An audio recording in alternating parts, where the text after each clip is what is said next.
mordait sa moustache, haletait, mais il comprit que la princesse avait raison. « Ils déguerpiront demain, la mère, n'est-ce pas? Je me tiendrai donc, mais que la belle aux yeux noirs ne paraisse pas devant ces étrangers. »« Quoi encore?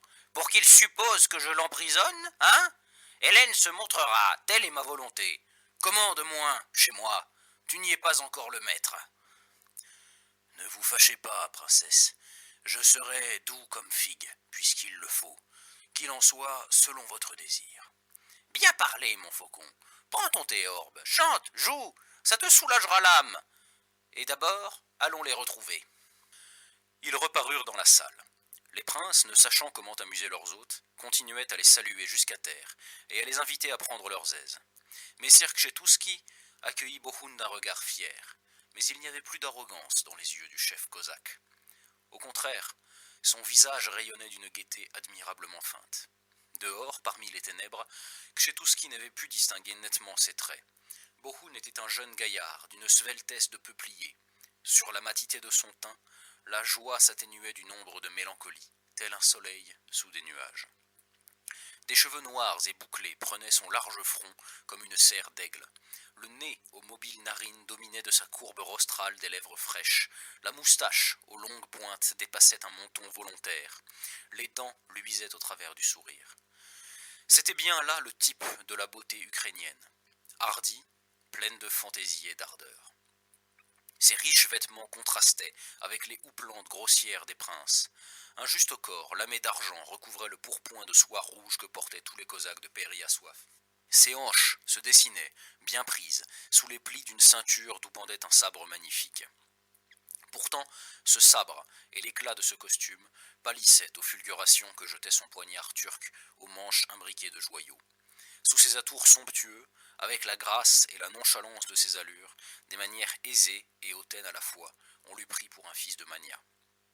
Il s'approcha d'abord de messire Longinus, écouta sans sourciller l'histoire du cimeterre, celle des 3 têtes abattues, ou à abattre, puis se tourna vers Skshetuski.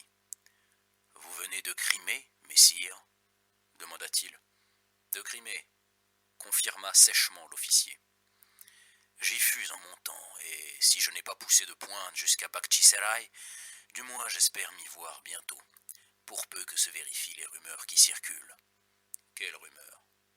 « On prétend que le roi, notre très gracieux souverain, va déclarer la guerre à l'Osmanli, que le duc Vishniovietski, palatin d'Ukraine, mettra la Crimée à feu et à sang.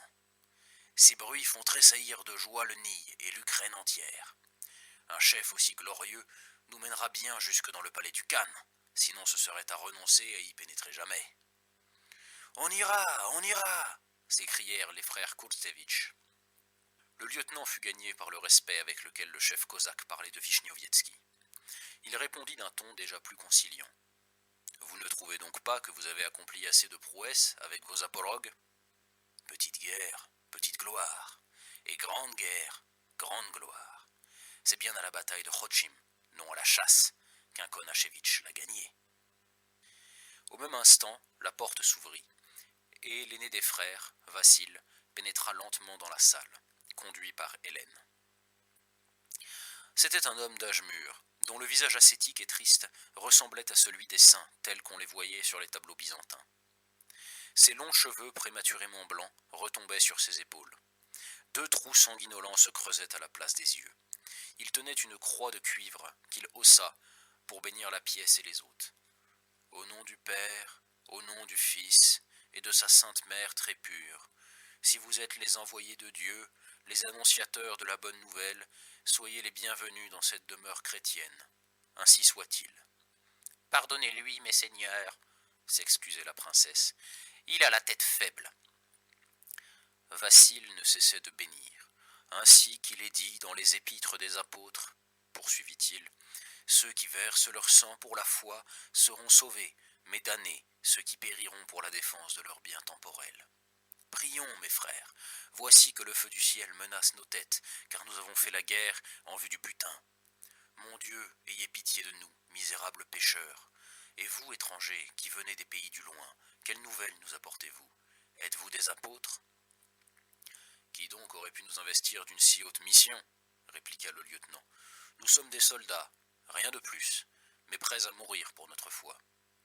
Ainsi vous obtiendrez votre salut. Quant à nous, l'heure de la délivrance n'a pas encore sonné.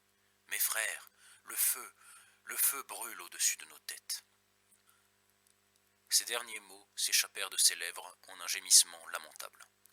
Ses traits exprimaient un désespoir immense. Les os demeuraient interdits. Cependant, Hélène fit s'asseoir l'aveugle, puis sortit.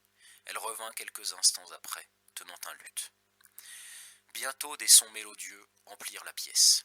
La jeune princesse chantait, en s'accompagnant. « Et le jour et la nuit, Seigneur, je vous implore, pitié de mes maux, ô vous, Dieu que j'adore, étendez votre grâce au-dessus du pécheur, fortifiez son cœur. » L'aveugle, la tête en arrière, écoutait cette musique. Elle semblait agir sur lui, lénifiante. La souffrance et la terreur disparaissaient de son visage. Bientôt, il tomba dans un état de demi-sommeil. « Ce chant le calmera tout à fait, » disait la mère à voix basse. « Voyez-vous, mes seigneurs, sa folie est bien douce. Elle consiste à attendre la venue des apôtres. À quiconque franchit notre seuil, le pauvre enfant demande aussitôt « Es-tu l'apôtre qui doit venir ?» Hélène continuait à chanter.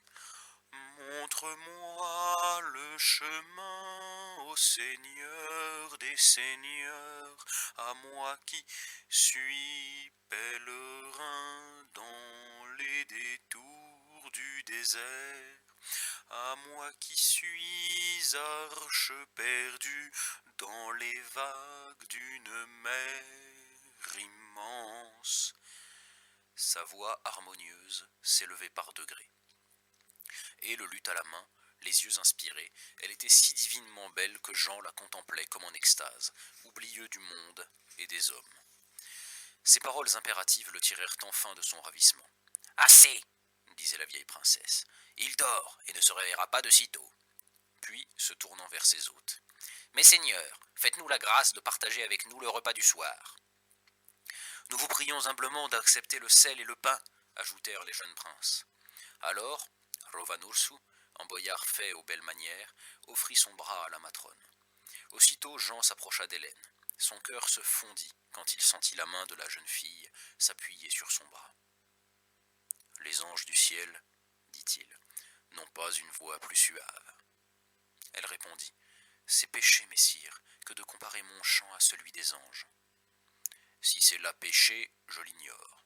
Ce dont je suis certain, c'est que je me laisserai volontiers brûler les yeux pour vous entendre jusqu'à la mort. Mais que dis-je? Aveugle, je ne pourrais vous voir, et souffrirais un supplice trop dur. Vous partirez demain, et m'oublierez.